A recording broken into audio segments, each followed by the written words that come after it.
Yo, what up guys, I'm Sammy and welcome back to the Soul Drop, and this is my performance review of the Air Jordan 38. So this shoe is freaking expensive. It retails for a whopping $200. And if you guys do want to cop, I try to leave in the link in the description box. Of course, this is Michael Jordan's signature shoe, and they're using the best tech that they have. So I guess the price does kind of make sense, but that's still kind of freaking expensive, you know what I mean? I don't think a hoop shoe should be 200 bucks. Even for the LeBrons too, that's kind of expensive. I feel like 180 should be max, you know? But anyways, let's get it started right off with the Tracciones. And in this colorway, we have like a pretty much fully translucent outsole, right? We have a little bit of like a chaotic herringbone traction pattern, right? It's multi-directional. And one thing, like I said in the first impressions, and one thing I don't understand why they did this is, why would you put a hole here? That makes no sense, you know what I mean? Like friction, traction, the more contact a material has with a surface, the more traction there's going to be, right? So I don't know why they put that there. I would have just maybe put more rubber there, you know what I mean? But yeah, so the traction is actually pretty damn good on a clean court. Like, I wouldn't say it's top tier, but I was getting some pretty damn good stops. So if you're playing on a clean court, you should be good to go, right? Now also, there is a little bit of squeak. It's not super squeaky, but once you break it in, it starts to get a little squeakier. But if you're playing on a dusty court, my experience, I didn't really have an amazing time, right? So the traction, actually, it was pretty hard to wipe off the dust. Like, I had to really go in there and wipe like a couple of times to get all the dust off, right? So it would pick up dust pretty quickly, and it was hard to wipe off. And then once dust was actually on the outsole, it just wasn't a great stop, obviously, right? I wasn't sliding around, it wasn't dangerous either, but it was just not a great stop, you know what I mean? So yeah, it doesn't really bite through dust all too well either, which kind of sucks, you know what I mean? So when I was playing on a clean court, like the LA Fitness court that I go to, very clean, they cleaned it and stuff, you know what I mean? I had a really good time, right? But then on the 24-hour fitness court, I wasn't really having a good time, right? So like shoes that have amazing traction, like the AR1, the Austin Reeves shoe, amazing. The Shockwave 5, also I was playing with the Shockwave 5, AR1, the Jordan 38 as well, and the KD16, and also the Puma All-Pro Nitro. I'm pointing down here because the shoes are right there. I was having a really good time in those shoes. I guess besides the KD16, but when I was switching to the Jordan 38, it would slip out a little bit, and like I just wasn't an amazing time on the 24-hour fitness, like dirty, dusty court. So just be careful if you're playing on a dusty setting, right? And also for durability, I don't think it'll be the best, you know what I mean? The rubber, I guess, is kind of hard, but then there's not a whole lot of surface area, especially with all of these freaking holes, right? This hole, and also on the side here, right?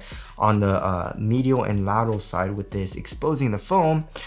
It doesn't seem like it'll be the best for outdoor use. Also, it's a $200 shoe, so yeah, probably not recommended for outdoor use.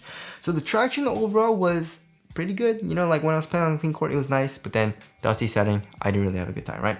So there's that. Moving on to the heel to toe transition, overall it does feel pretty smooth, right? So here in the heel, although it is freaking cage, we have a nice rounded shape, right? So that helps it here in the heel. And then in the forefoot, we have a nice rounded shape as well. So this motion, heel to toe, is very smooth. And then we have a good amount of forefoot flex, right? And I guess it makes sense, right? But also, I don't think it helps that much with the flex. But torso support is also very good. You know, it doesn't really bend at all here in the midfoot. So overall, heel to toe transition does feel very smooth. And now moving on to the cushioning side. The cushioning side is super duper nice. You know what I mean? We have a full length zoom strobel unit right underneath the foot. So for the insole, however, the insole is just a regular type of foam, so it's not amazing, but you don't really need an amazing insole if you have full length zoom strobel right underneath your foot, right? So you have a lot of bounce, you have a lot of compression right underneath your foot.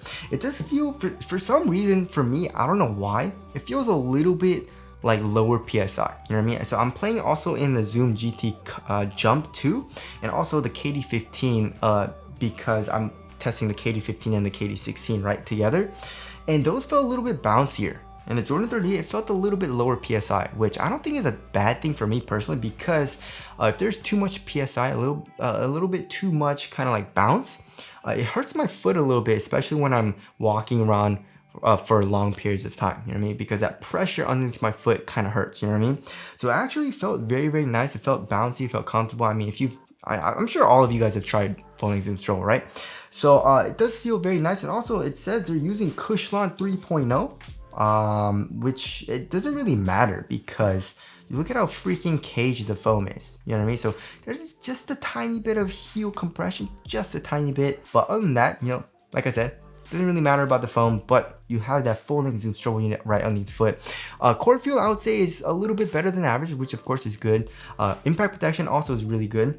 Even on heel strikes, you should be fine. My feet really didn't hurt at all on impacts, hard impacts, moderate impacts, you know. So overall cushioning setup is super duper nice. Of course, if you want something a little bit more responsive or a little bit more mellow, then obviously folding zoom stroll is not the best option. But I feel like if you want that, and you want like a pretty crazy cushioning setup, then obviously this is a good option, right? And now moving on to the materials. So here in the Jordan 38, they kind of took it back to the old school and they're giving us old school material. So this leather material actually feels pretty quality. It's very, very soft. I didn't need to break it in. You know, it's soft right out the box. There's no pinching at all, and it conforms to my foot extremely well. It's supportive. It's not the most minimal feeling upper, but it doesn't feel super bulky or anything like that, especially here in the toe box. And then here in the midfoot, we can see like on the sides, right? We have this embroidered material. It kind of reminds me of linoleum, but it's a very, very thick stranded strings that are like interwoven together, creating this kind of like net material, right? So we have that on the lateral and also on the medial side, and then we have another material underneath that. I don't know if you guys can see it. Look at that. It's like another white material. So I don't know why that's there. That kind of defeats the purpose of trying to make the material super minimal and very good ventilation, but there's another underlaying material. And then for the tongue, we have like a neoprene material with pretty minimal padding. Also, it has like triangular cutouts in it, right, for better ventilation. Here in the top of the tongue, we have a little bit of padding, which does feel pretty nice. And then here in the ankle area, we have actually pretty minimal padding.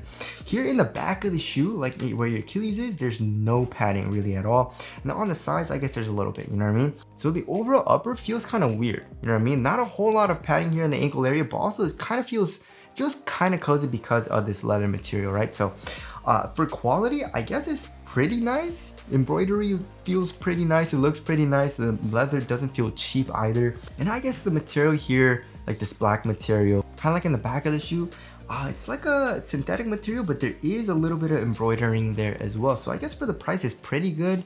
But it's definitely not amazing, I would say. You know, it's not worth a $200 price tag, but it does feel very nice on foot. You know, it's comfortable, it's cozy, it does conform to your foot very well too. So there's a material there. Moving on to the fit, I went up half a size and it fits me pretty well, but there definitely is a little bit of length, right? So I definitely feel like I could have gone true to size and the length would have been good. However, it would have been super duper snug here in the toe box, and also width wise, it would have been super duper snug as well, right? So I feel like for me, going up half a size was pretty good, you know what I mean? So it's still quite snug here in the toe box and it's still slightly narrow, but like I said, I feel like maybe if I went true to size, it would have been a little too snug for me, right? Even though I do like a snug fit, so I was okay going up half a size, right? So if you have a super skinny foot or you want a really, really snug fit, then I guess go true to size. But if you want more of like a normal fit, then go up half a size, right? And if you have a wide foot or you want a really roomy fit, then go up like a full size. But overall, this shoe did fit me pretty damn well, except besides, I guess, a little bit of length, right? And also, it is kind of narrow here in the midfoot area, you know, it stays pretty narrow. And one thing I do like about the shoe is the opening here, right? So here in this is obviously a high top design, right? But because of this cutout, it allowed my foot to kind of do this a little bit, like bend, because sometimes shoes like high tops, there is no cutout and it does feel a little uncomfortable, and this material usually digs into my Achilles tendon a little bit. Because of this cutout, it doesn't really do that, right? So I do like that design as well. And moving on to the support and lockdown, for lateral containment, it was really, really good, right? Obviously we have these plastic lateral counters, which also cages the cushion, right? So we have one here in the forefoot. Also we have this leather material, which does feel supportive, like I said, and also we have this plastic piece coming up acting as a sidewall here in the midfoot. and we have an internal TPU heel counter. So lateral containment, I was good to go. And no matter how big you are, I feel like you should be fine. You know what I mean? You're gonna be good to go for lateral containment. And I was good to go as well. And also for lateral stability, it was good, right? So we have a little bit of an outrigger going on. We do have a pretty wide base too. And also ankle support was pretty damn good. You know, it is a high top design. It does go pretty high up on the ankle too. Covers up your ankle bones. So overall ankle support and lateral stability was good. And lockdown was good for me too. No, I don't know how, because there's no padding at all, right? But then the heel lockdown was good. I didn't have any type of heel slippage, and my foot felt locked into the shoe when I was playing it. So yeah, overall lockdown and support was really good for me. And now moving on to the weight of the shoe, I would say like average weight, right? Yeah, 12.45 ounces. Let's check the other shoe. 12.6 ounces. So that's basically average weight. And yeah, this shoe does feel very responsive, or it did feel responsive when I was playing on a clean court, right? And I had a really good time playing it. But once I started playing on a dusty setting, it was kind of annoying because the traction wasn't good, right? So, but other than that, I mean, you know, you have the bouncy cushion, you have good support. It fit me very well, super duper comfortable. And the upper doesn't feel cumbersome or anything. It's actually more on the minimal side of things. So yeah, I did feel very quick when I was playing on a clean court, right? So there's that. Moving on to the ventilation. Ventilation isn't the best. I mean, the only ventilation you kind of have is through this embroidered material, but like I said, there's an underlaying material there too, right? So there's not crazy good ventilation. I guess we have a little bit of ventilation through these holes in the tongue too, right? But obviously through this leather material in the toe box, there's no airflow. So yeah, I would say it's not terrible, but also not the best for ventilation, right? My foot felt kind of warm in the shoe. And now moving on to the aesthetics, I really like it. This shoe looks great. This colorway looks great. Some of the colorways or the PEs that I've been seeing in the WNBA look very nice, and also the overall silhouette and the overall design looks really good to me. So tell us what you guys think of the aesthetics down in the comment section below. So wrapping things up, okay, so for 200 bucks, $200 is super duper expensive, right? So I would say if you're looking for a shoe, a really good performer, but you want to save money, obviously this definitely isn't the best option. I feel like there are shoes that perform better, you know, the same if not better for a better price, right? But of course it's a Jordan 38, that makes sense. It's always premium pricing.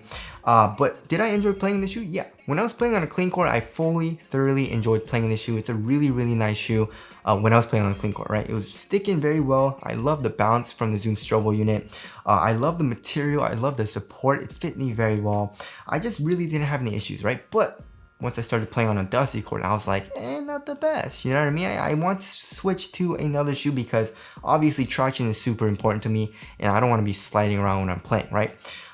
So that was the kind of like the breaking point for me, right? So if you are playing on a dusty court, I would probably stay away from the shoe, or I guess if you don't really care about traction as much, right? But if you're playing on a clean court or like a moderately clean court, you should have a very good time here in the Jordan 38, right? And if you're like a bigger dude, I definitely feel like you will like it as well, right? The cushion is very good, especially with the full-length Zoom Strobel unit, and the support is really nice as well, while keeping like the overall shoe not too bulky and not too heavy. So anyways, that about concludes my performance review of the Jordan 38. Again, if you guys do want to cop, I try to leave them feeling in the description box, but that's it. Thank you guys for watching, and I'll see you guys in the next one.